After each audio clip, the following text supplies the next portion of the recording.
onde está o trono de Satanás?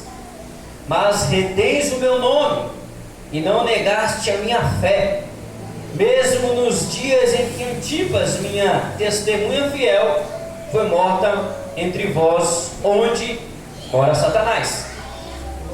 Então há um reino terreno, há um reino que as pessoas estão subordinadas ao reino de Satanás. Glória a Deus. Em 1ª Epístola de João, no seu capítulo 5, versículo 19, diz assim, ó: sabemos que somos de Deus, e o mundo inteiro jaz no poder do maligno. Então nós estamos no mundo, e o mundo, aonde nós vivemos, a terra onde vivemos, há dois reinos. Vivemos, é como se Daniel, que é de Jerusalém, servisse a Deus na Babilônia, diante de um reino que era idólatra, que adorava outros deuses. Assim nós vivemos em um reino que pessoas adoram vários deuses, adoram Satanás, prestam cultos a ele. Em Lucas 4, estou caminhando só para a gente pegar uma direção, para a gente compreender. Em Lucas 4,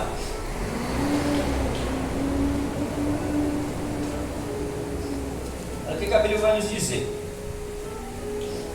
Irmão, eu ministro assim.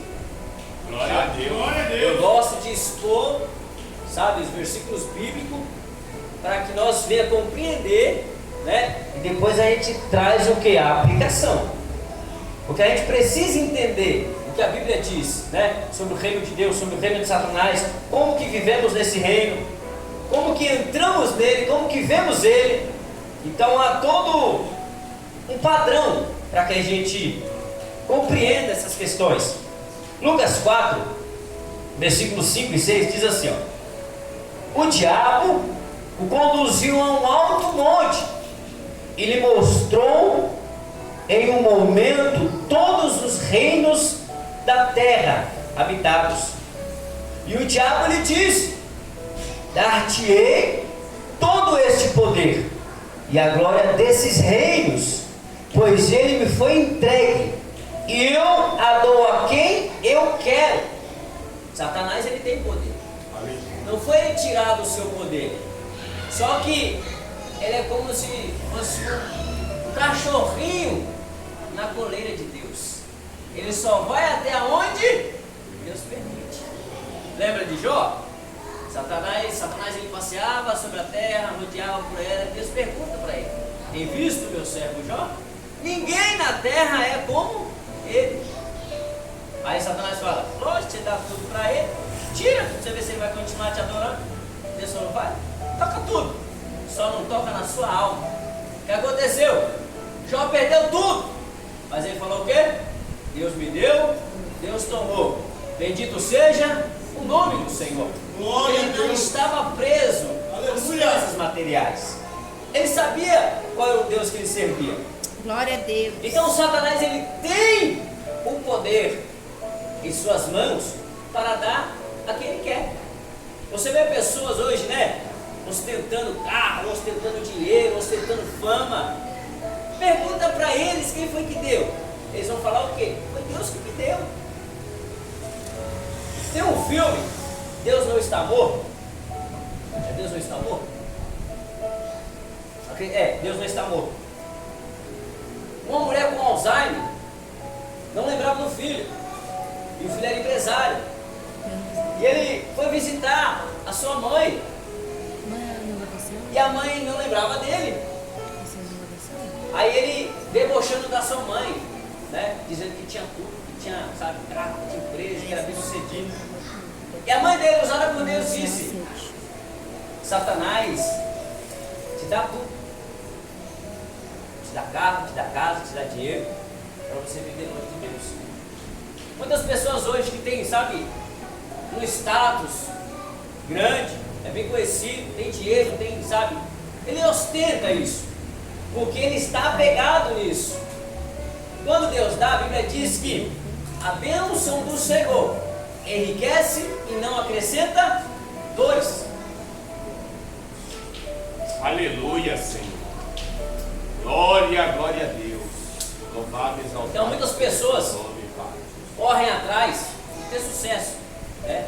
Ter uma vida próspera. Isso não é errado. O erro é você colocar o seu coração nisso. Porque quando você coloca o seu coração nisso, mostra qual é o reino que você está servindo.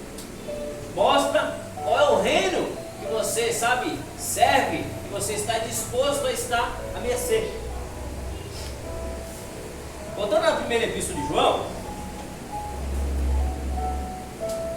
capítulo 2, versículo 15 ao 17 diz: não ameis ao mundo e nem as coisas que estão no mundo. Se alguém ama o mundo, o amor do Pai não está nele. Porque tudo o que há no mundo, os desejos da carne, a cobiça dos olhos e a soberba da vida, não procedem do Pai, mas do mundo. E o mundo passa, bem como os seus desejos, mas aquele que faz a vontade de Deus permanece para sempre. Glória a Deus! Aleluia! Por quê? A Bíblia diz que Deus não pode ser tentado e Deus não tenta ninguém. Nós somos tentados por aquilo que nós cobiçamos, porque todas as vezes que somos tentados é por algo que nós atraímos. Por que atraímos? Qual é a lâmpada do corpo? Não são os olhos? Os olhos é a lâmpada do nosso corpo. Se os nossos olhos forem bons, nosso corpo todo terá luz. Mas se os nossos olhos forem maus, nosso corpo será trevas. Então, se nós atraímos, cobiçamos coisas para nosso próprio bem, nós vamos ser tentados por aquilo que nós atraímos. Nós vamos atrair aquilo que vai depender das nossas escolhas, que vai decretar a nossa queda ou a nossa exaltação diante de Deus. Glória a Deus. Tudo depende do quê? De escolhas. Se nós Aleluia. escolhermos servir a Deus, há um preço a servir a Deus, não é, meu pastor? E o preço é muito árduo, é espinhoso. Quem já ouviu aquele louvor que diz: pregadores de rosas, pregue os espinhos também, porque só apresentam a flor, mas não apresentam o talo da rosa, que é cheio de espinho. Apresentam sim o evangelho de muitas bênçãos, de prosperidade, mas as pessoas não apresentam que por causa do nome de Jesus você vai sofrer, você vai ser perseguido, você vai perder noite de sono. Então o evangelho, Jesus disse: você quer vir após mim? Faz o seguinte, nega a si mesmo e me segue. É uma abstinência, sabe? Você tem que se negar para poder servir a Jesus. Tem que negar as suas vontades, sabe? Os seus desejos, para que você possa se enquadrar nos passos de Cristo. Porque Jesus falou: no caminho há duas portas. E ele dá uma opção, ele fala: entra pela porta estreita, porque larga é a porta que conduz à perdição e muitos têm entrado por ela. Aleluia. Porque a porta larga vai entrar você, sua casa e tudo aquilo que você coloca no coração. Porque a porta estreita só vai entrar você. A salvação é individual. Ontem eu preguei na minha igreja. Ontem foi Domingo. Foi domingo. Eu preguei na minha igreja domingo. E Paulo, eu preguei sobre a carta de Coríntios. E Paulo ele vai falar assim, ó: não me basta, sabe, as perseguições de fora, os problemas de fora. E o que me pesa ainda mais são a preocupação das igrejas. Porque para Paulo era uma dificuldade muito grande. A igreja de Coríntios dava tanto trabalho, que ele enviava a carta e a carta não resolvia o problema. Aí você estudando, você se aprofundando, sabe, porque nem tudo está aqui, ó, escrito.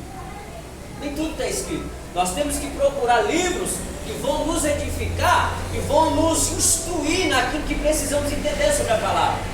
Porque tem a arqueologia. A arqueologia vai te ajudar a entender muitas coisas bíblicas. O Rodrigo Silva, ele é um arqueólogo. Então, ele faz a arqueologia para comprovar a veracidade da Bíblia, que de fato aconteceu. Por mais que as pessoas digam, né, que a Bíblia ela é arcaica, que ela é antiga, que ela não serve para os nossos dias de hoje, ela é mais original do que os livros que lançam hoje em dia, porque tudo que aconteceu lá acontece hoje. Salomão vai dizer assim, ó, não existe nada novo debaixo da terra. Tudo que aconteceu antes acontece hoje. Então parece que vai se repetindo a história. Então a gente pesquisa e os estudiosos, os pesquisadores vão dizer que Paulo escreveu 4 cartas. Uma que se perdeu, que não chegou a nós, a de 1 Coríntios, uma terceira carta, que Paulo ele vai relatar em 2 Coríntios capítulo 7, que foi uma carta severa, que ele foi obrigado a enviar essa carta para repreender a igreja, para repreender os irmãos, porque não estava resolvendo o problema da igreja. Aí Paulo vai dizer assim, ó, eu fico feliz pelo que fiz, mas porque trouxe arrependimento a vocês. Paulo ele teve que ser severo para que a igreja entendesse que se não tivesse arrependimento, não tinha como servir a Deus. Então nós temos que entender, irmãos, a Bíblia tem coisas que a gente lê que se a gente não procurar auxílio, a gente não vai compreender. Por isso que a Bíblia deixou lá os 5 ministérios em Efésios, né? Do mestre, do apóstolo, do profeta, do evangelista, do pastor, para que todos eles tenham uma função, é para a edificação da igreja. Estão me entendendo? Amém. Então, tudo que tem no mundo passa.